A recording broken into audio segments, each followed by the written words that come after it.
So, Japan has a new leader. And let me tell you, she is a fascinating bundle of contradictions.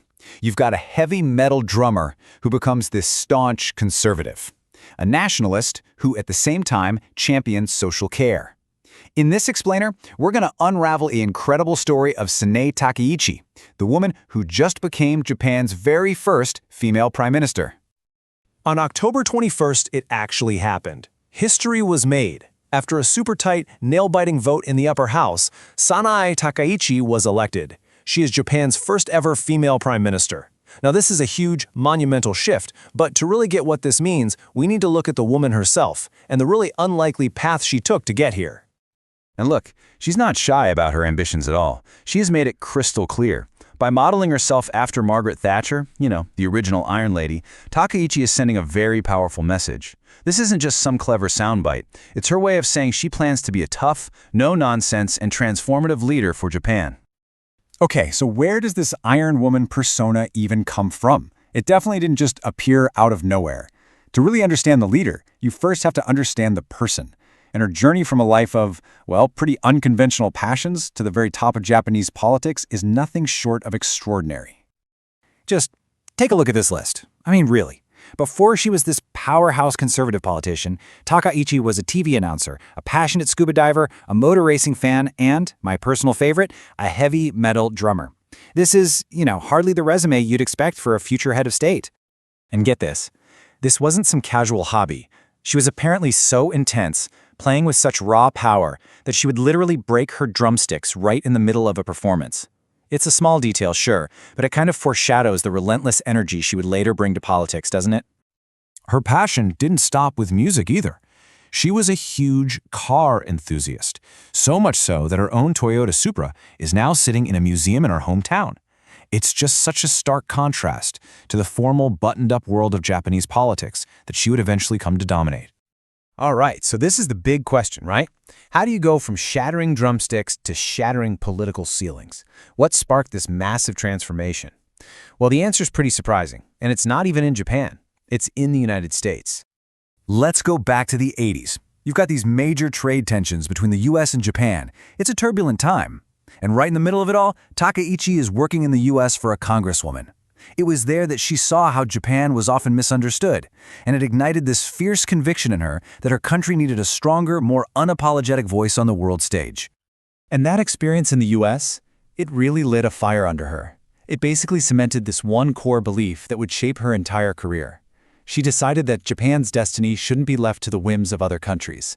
This nationalist idea, that Japan has to be strong and self-reliant, that became the engine behind everything she did in politics. So she comes back to Japan with this mission, this real sense of purpose. But her climb to the top? Oh, it was anything but a straight line. It was a tough, tough road, with plenty of setbacks that really tested her resolve. They say third time's the charm, and for her, it really was. It took 3 attempts to get to the top job. First, in 2021, she ran for her party's leadership and was defeated. Then she tried again in 2024, fell short again. But this year, that persistence, the same kind of broke drumsticks, finally broke through that political glass ceiling. Okay, so we've seen how she got here. We know about the drive, the persistence. But what's it all for? Now for the really important part. What does Japan's Iron Woman actually want to do with all this power? Well, first and foremost, you have to understand she's a disciple of the late Shinzo Abe. So that means she's a staunch conservative, right down the line. She wants to bring back Abenomics, his big economic plan. And when it comes to social issues, she's a traditionalist. She's against same-sex marriage and against allowing women to keep their own last names after marriage. And her nationalism is on full display with her desire for a stronger military and her controversial visits to the Yasukuni shrine. She loves that Margaret Thatcher comparison. She really does. But not everyone is buying it. Critics, like Professor Jeff Kingston, point out a pretty big difference. They argue that while she might have Thatcher's conservative economic views, she doesn't seem to be a solution provider in the same way. And for Japan's first female prime minister, they say her track record on empowering other women is questionable. And this is where things get really interesting. This brings us to what you might call the Takaichi paradox. Just when you think you've got her figured out as this hardline conservative, the picture gets, a lot more complicated.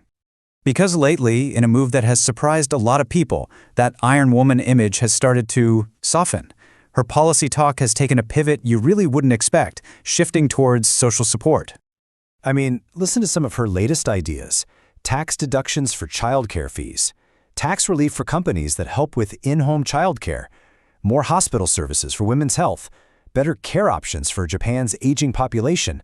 It all seems to lean in a completely different direction. So, what gives? And the answer, it seems, isn't about political strategy. It's personal. Takaichi has talked about her own life, about being a caregiver 3 different times for family members, and she says that experience completely changed her outlook. She wants to create a society where people don't have to choose between their job and taking care of a loved one. It's a motivation that comes straight from her own life. So, this is the puzzle of Sanae Takaichi. Which version of her is going to lead Japan? The heavy metal drummer or the staunch traditionalist? The disciple of Abenomics or the champion of social care? As she steps onto the world stage, the question is, which Takaichi will we see? We're all about to find out.